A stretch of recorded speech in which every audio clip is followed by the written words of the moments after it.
భూమి రాగానే అసలు హైదరాబాద్ నుండి శారద ఇంటికి వచ్చింది. అసలు గగన ఆకాశ ఎవరు? గగన ఆకాశ అని శరత్ అదే పనిగా భూమి నిలదీస్తూ కట్టి అరుస్తూ ఉంటారు. ఇంకా సూర్య అలాగే చెర్రి అందరు ఇంట్లో ఉంటారు.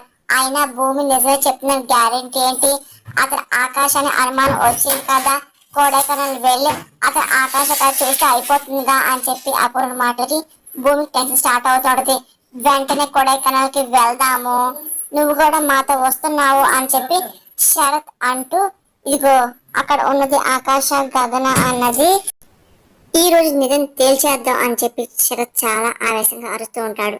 ఇంకా భూమి ఏం మాట్లాడలేకపోతుంది. సరే నాన్న, నేను వెళ్ళి బట్టలు సర్దుకుంటా అని చెప్పి అంటూ భూమి రూమ్కి వెళ్తూ ఉంటుంది.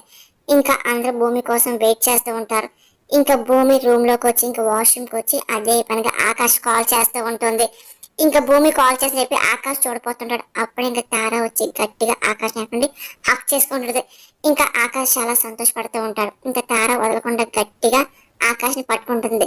ఇంకా ఆకాష్ ఇంకా అలాగే ఉండిపోతాడు. భూమి చాలా సార్లు ఫోన్ ట్రై చేస్తుంటది కానీ ఆకాష్ ఇంకా తారామాయలో పడి ఇంకా ఫోన్ కి అసలు ఏ మాత్రం రెస్పాన్స్ అవ్వడు.